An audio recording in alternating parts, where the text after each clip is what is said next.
Yo, guys, what's up? This your boy John, and I've got another. This is going to be a masterclass. I mean, seriously, this is going to change everything. And I know. You're probably like, "This is hype. This is hype." I know. I feel you. That's okay. Hang out for just a minute, and we'll see. All right. On the other side, I've got the man with a plan. Mr. Ulrich.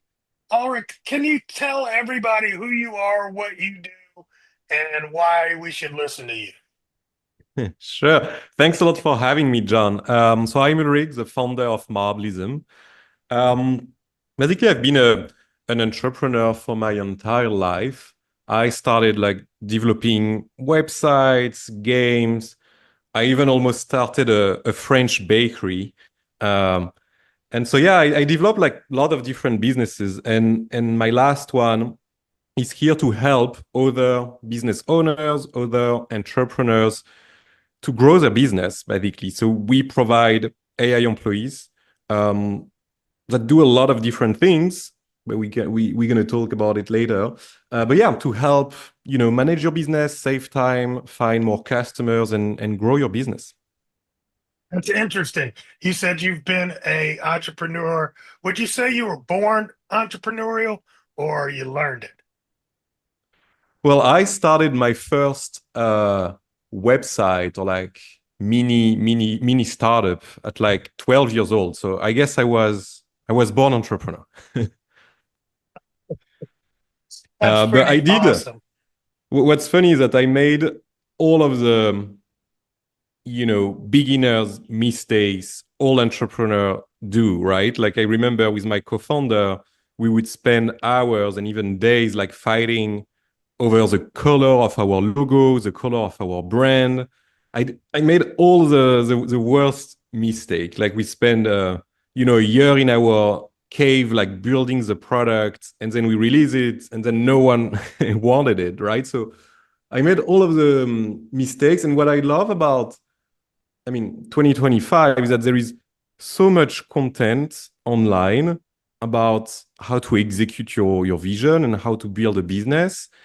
And it was not like that like 10 years or 15 years ago, right? So now you have all of these great podcasts, all of these great newsletters, blogs, etc., that help you to avoid making all of these stupid mistakes. Yeah, that is so true. It does help having all of this content, but also at the same time, how do you weed out the good with the bad? Because there's a lot of bad advice on the internet too. It's true. Yeah, yeah, yeah. The first advice is not to listen to all you know opinion about how to build a business that you can find on the internet, right? So what I do myself, so I read, of course, a lot of books. I listen to a lot of podcasts about business, right? And so what I do is that I try to accumulate all of this knowledge, but then I shape my own opinion about something, right? But you need first to absorb all of the existing knowledge, whether it's good or whether it's bad, and then make your own decision. Mm, that's very good, very good. So tell me about your big successes. What are some of the things that you would say, really work? So what really worked would be probably my previous business that I started in 2018. Um, so at the time, we were hesitating between doing a French bakery in London, England, and doing an investment platform for investors to build their own investment funds.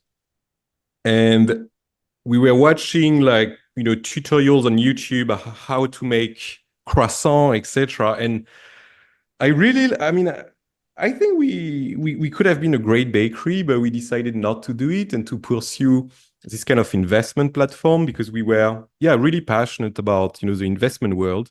And it was back in 2018, you remember, it was like one of these peak of crypto, right? So everyone wanted to launch a crypto hedge fund, like a crypto investment fund. And so we help all of these people to structure their investment vehicles, their investment funds in crypto. And so we did that for 2, 3 years. And then we realized crypto was really difficult. Our clients will trade, we'll do like million of trades, and we had to do the financial reporting on all of that, and it was a nightmare. So we made the hard decision to um, basically fire all of our customers. So we went from 2 million revenue to zero, and we did a hard pivot on venture capital. So to focus only on building help people build venture capital funds to invest into startups. And so we were only focusing on that. And it was a great success. Yeah, the moment we had our focus, in a year, we got back to our 2, 3 million revenue, and we grew even more.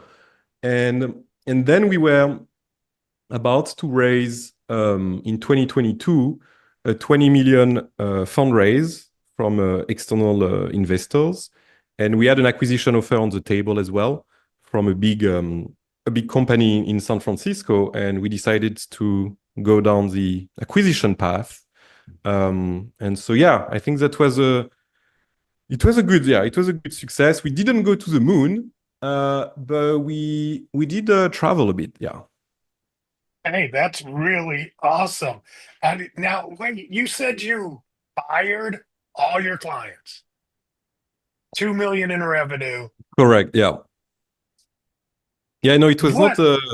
it was not an easy decision, but at some point in a business, when you do something for like 1, 2, 3 years, but inside, your gut feeling tells you that something is off, right? Like it kind of works, but at the same time, you feel it's not the right strategy, or you feel it's not super scalable. You feel something is off, in the strategy of your business or the positioning. And so I had this feeling from the first year to the third year that something was kind of off. And so it took me a long time to make the call, basically, and to make this decision. So, and I'm really happy, we made it, right? Yeah. But it was not, I mean, it was a relief, honestly, even if we lost a lot of revenue in the process, because we had this feeling, right, that accumulated over the years. We knew it was the right thing to do. Man, that's a hard pivot, though. I mean, Yeah. yeah. I mean, so you just wake up the next morning and it's like, what do you do that next day? So we had already launched our venture capital offering. So Okay. we had a bit of traction there, right? So we didn't just jump and hope for the best. So we had a small traction that was growing quite rapidly. And so we were like, okay, at some point in a, because all the podcasts, they tell you, I mean, in all the articles as well, right? Like you need to focus on one thing and do it very well. And that's how you make your customers happy, and that's how you build a business. And we all know about this piece of advice, right? But you always forget it when you are deep down on your business, and then you have plenty of ideas and you want to launch new products and new features and new services, etc. So yeah, you always need to, that's why I love reading business books, even if there is no new information because you've already read like 100 of them, just to remember, about the basic principle of a business, to focus on one thing, do it well, make your customers happy, and go from there. Yeah, it takes some discipline to do that. At Yeah. least for me as well. It's like I wouldn't call it I'm distracted by shiny objects, but they always are popping in my head. I've always got some new idea, and you can't follow all of those paths. But I love the fact that you're saying you had already launched a sample of where you were going to go, and then you kind of built that bridge and moved from one thing completely into the next. Totally, yeah. I think it would have been too much of a gamble or too much of a risk um, to just hope, right? Like you need to have at least a proof of something. before making the decision. But I'm a specialist of hard pivot, right? Because my existing business, so Marblism, we pivoted as Yeah, well, right? We did a that's hard where we're pivot. So going. hopefully we'll have the same outcome or maybe even better. But yeah, I love pivoting. Yeah, I mean it's not that I love; it's that sometimes you're forced to, right? I don't like it, especially. But you're not afraid of it either. Yeah, no, I'm not afraid of it, and that's why I never judge people's ideas, and I never express any opinion. Like if you are telling me, "Oh, I have this really cool business idea, and it's about a social network for dogs," I'm not going to say anything. I'm going to say, go for it. Like you better start something than not just hesitating about the idea, right? And maybe Mm. you're going to start with your social network for dogs and you're going to pivot to something else and you're going to find actually it could be great if we do a marketplace for dog walkers and I don't know what, and maybe it's going to work, right? But if I had told you that it was not a good idea, then you would not have started there and nothing would have happened. So that's why I never judge people's idea, even if they are really bad. Probably the bakery idea was bad because it's an oversaturated market. There is a million already of French bakery in London. But maybe, yeah, we could have started there and pivot something, find a new concept. I don't know. But yeah. Yeah, can we ever have too many French pastries? I don't think so. I don't think so. So, all right, so you exit from this business, and now what drives you for the next business, which I'm guessing was Marblism. That was the idea, not the current version, but the first version. Correct. Yeah. So I mean, what drives you to create a business is it's just in your DNA, right? You don't know what to do if it was not building a business, but there is no meaning beyond that, right? Like it's like an Egyptian, they would build a pyramid and then they will be happy. They will step back, look at their pyramid, be proud of them, and then the next day they're going to try to build a bigger pyramid next to it. But there is no big meaning of all of that, right? We are just trying to keep ourselves busy and Mm, hopefully do some things that we love. Um, and so yeah, so I started this Marblism, which initially was a platform to create software from a prompt, right? So you would prompt, okay, I want a marketplace for hairdresser, and then the AI will develop and will code a marketplace for hairdressers. And so you could prompt and make many different applications. So we did that, yeah, for a year, and we reached like 250K annual revenue. The same thing. I felt something was off, uh, and you could read on a lot of on X, on LinkedIn. Oh my God, this guy prompted an app just with AI, and AI did everything, etc. The reality of things is that the success rate for a non-developer to spin up an app without knowing anything about coding is very, very low. And so essentially, we were spending our time teaching people how to code and how to troubleshoot versus focusing on the product. And so that's why we decided to pivot. I think the second reason why we decided to do it um, was that the future of interface, I think it's going to be agents, right? It's going to be agentic. You're going to chat, you're going to talk to your software, and then the software is going to do some stuff for you. But I'm not sure you're still going to have to click on an interface, etc. So I was feeling a bit awkward helping people to generate all of these interface that are like, software as a service platform back from the 2010s, and not helping them building, the future with agents, etc. So that's why we really wanted to do something with agents versus normal or classic interface. Wow. Okay. So you saw this. What was the first time you saw like the agentic AI? What was the aha moment for you with the agents?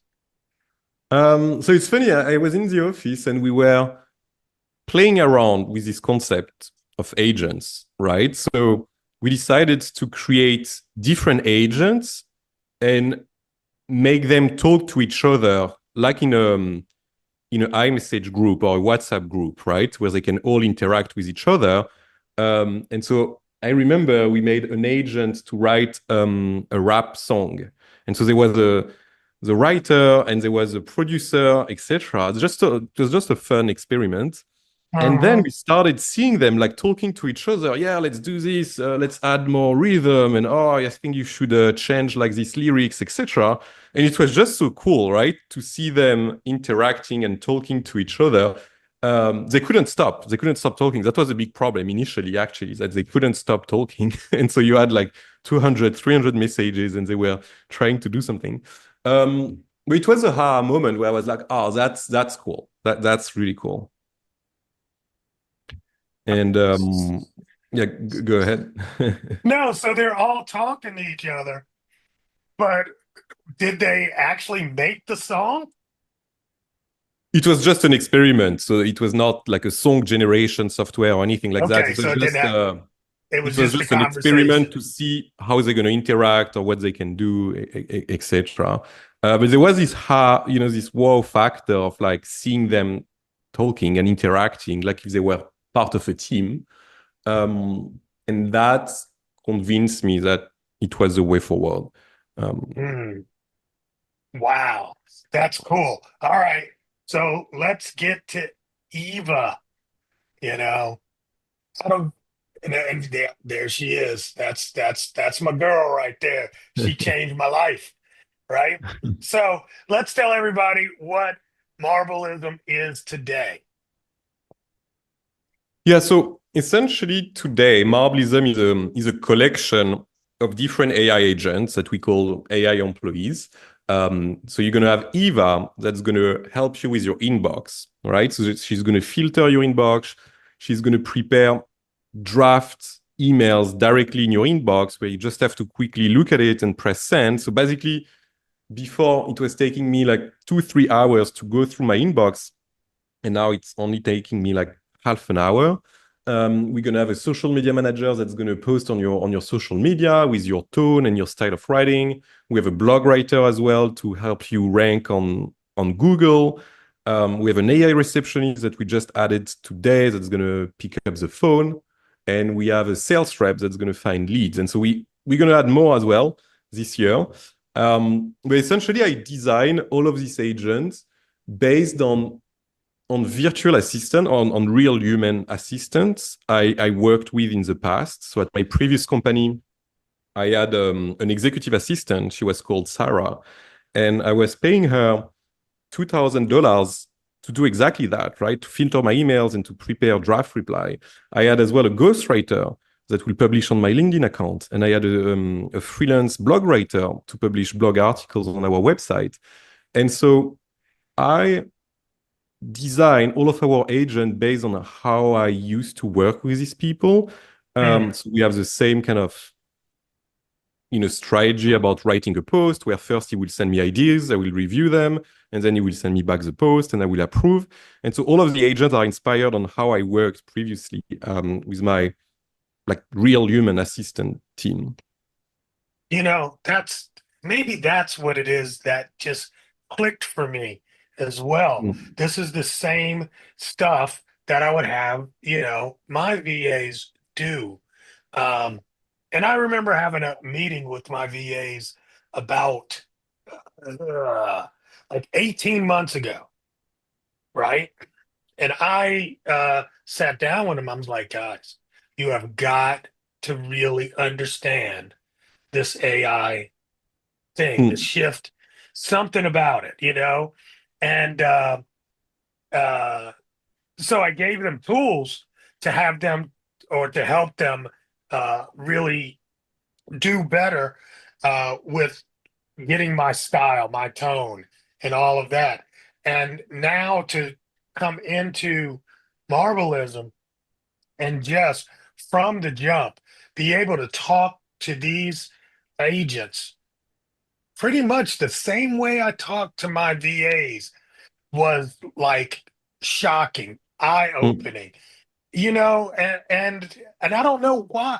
I don't know why that was. I mean, because we do this all the time with ChatGPT, or I use Claude a lot. I'll talk to them, but not in this kind of way. I mean, each one of these you know agents has somewhat of a personality, and I see now that that personality comes from your interaction, and it's very authentic to what I actually would do with my VAs. And I think that's That's really amazing. powerful. Yeah, I think you nailed that part. And and I don't even remember how I came across. I think it must have been a Facebook ad We that do a made me lot of see. Facebook ads. Yeah. Yes, you do a lot of Facebook ads. And so maybe the first time I clicked didn't do anything, and then I kept seeing it. I'm like, what is this thing, right? So I went ahead, signed up because I will test anything for real. And once I actually thought it wouldn't work, to be honest, Mm. right? I've we've heard there's a lot of talk about agents. Maybe I'll ask you about this. It's a lot of talk about agents, right? However, once you actually get the thing and you sign up for the thing, you get kind of disappointed because all the promise of, oh yeah, hands off, it just doesn't happen. And you seems to have nailed this with Marblism. Do you feel that at all? I mean, it can always be better. I feel it's such a like the product is good right now, and so we can. I think we nail essentially the architecture of each AI agents, and so now we can focus on adding more, right? Adding a website developer agent that's going to spin up your website, adding like a Mm, financial controller that will raise some alerts about your financials, etc. Like making easier for people to start business or to run business. Like that's our core focus, right? And so it took us 6 months to really nail like these interactions and the core framework on how to make an AI agent work and feel like human and natural. And now that we have that, we're just going to keep adding more, right? But it takes a lot of time to create a good agent because you can, build something rapidly like an MVP and it's going to work, but to make it really 100%, you need to cover so many edge cases. Like on Eva, the executive assistant, we spend our time like working on the niche use cases where people had on their calendar, on their emails. Yet you don't even imagine how complex just interacting with emails, retrieving the right stuff, etc. is. And so that's what makes the difference. Is basically a lot of work. yeah, and it seems as though uh, you spent a lot of time like testing in real world somewhere. I don't know. I don't know how you test these things to break them, but I mean, you really, it actually works. I'm not getting these weird errors that I'll get from other things. It's not stopping in the middle of a task and Mm. like, well, what happened? Those little things that I've gotten used to from using a lot of these, AI tools. I've gotten so, we've gotten so used to be patient, that we're working out the bugs kind of vibe that you know, this one seems very tight in terms of before you release it, you've tested it pretty extensively. Is that a fair assessment? So we test things a lot internally, but the thing about AI is that it's very hard to test actually. So I think our first customers were effectively the testers, the beta testers, just because you can't imagine all of the edge cases, right? Like for example, on Outlook, there going to be a certain behavior, but on Gmail, people want it, like that, etc. And there is just so much stuff. Plus, if you add the AI on top that can make some, random decision, that it's impossible to test it fully before you actually launch it. So you just need to be really quick on taking customers' feedback and fixing it, right? And adding these edge cases, etc., to make a complete product. So yeah, you just need to be on the iteration process, like really quick to get the feedback and implement them. Yeah. Yeah. Okay. So it's like, you're course correcting in the air. Yeah, correct. Yeah. Yeah. Okay.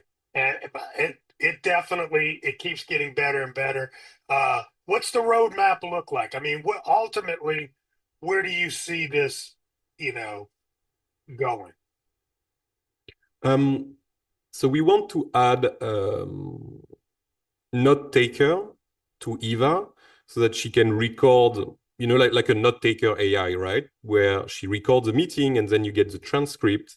And I think it's really needed to write better emails, because right now you build the context, you have access to the emails that you exchange with the person, right? So that's the context. But if on a call you agree to pay $1,000 for a service provider and we don't have this information because it was never exchanged in an email, then you can't write a good email, right? Because you are missing key information that Mhm. was discussed in a call. So that's why we're going to add note taker AI. So you're going to be able to cancel your Fathom subscription. It's going to be included for free. So we're going to add this.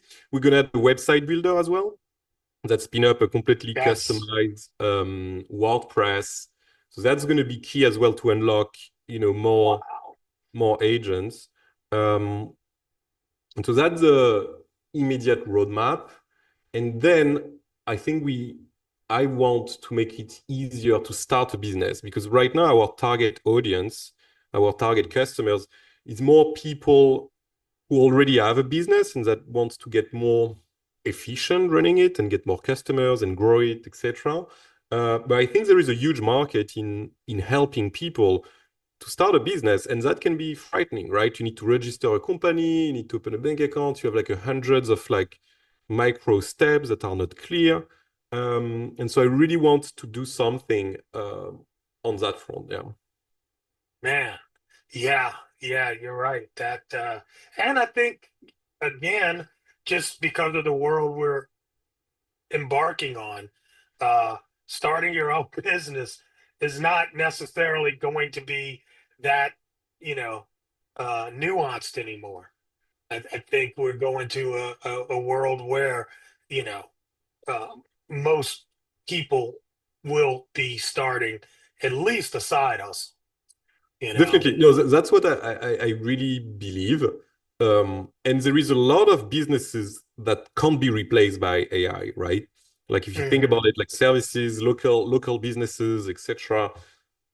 For now, yeah, it's completely safe, right? And you can't really say the same about, getting a marketing job, for example, right? Because right now with AI, you're still gonna need a marketer, right, for the vision and the execution. But do you need a 20 people marketing team? Maybe not, right? Maybe 1 to 3 people is enough with AI to actually produce a lot of content. So you need this key marketing person for the inspiration, but then in execution, you don't need a 10 or 20 people team anymore. Um, and so definitely starting a business, and especially a local business, I think you are completely safe from all of this risk. Yeah. Mm, But it's okay, not easy either, right? Like starting a right. business is hard. And Yeah. especially if we're going to be in a world where a lot of people are starting businesses, or it's become so easy to code up something and go to market with it. It's going to be very competitive out here for that same dollar. It's going to be Correct. interesting. Yeah. All right. So is there anything that, we're wrapping it up? Is there anything that I failed to ask you that I should have asked you? Um, I mean, you could have asked me about. I think no, that's it. That's good. That was pretty good. That's I that's funny. I need to have an AI agent to give me some some quick tips on a call to get some inspiration. It's coming. It's coming, guys. It's It's on the coming, it's roadmap. coming. It's gonna be like it's like Cluely, right? Where it gives you some have you heard of it? When you're on a call, he's gonna help you um to do your interview or to do a podcast with some, like witty jokes, for example, for a podcast, or in an For interview, real. the correct answers right on your screen and that can't be seen from the outside. Um, Uh, yeah. it's already out there. Yeah, it's already out there. It's big, Cluely. Yeah. Oh my gosh. No. I was born with so no, I'm teasing. That's interesting. That's interesting.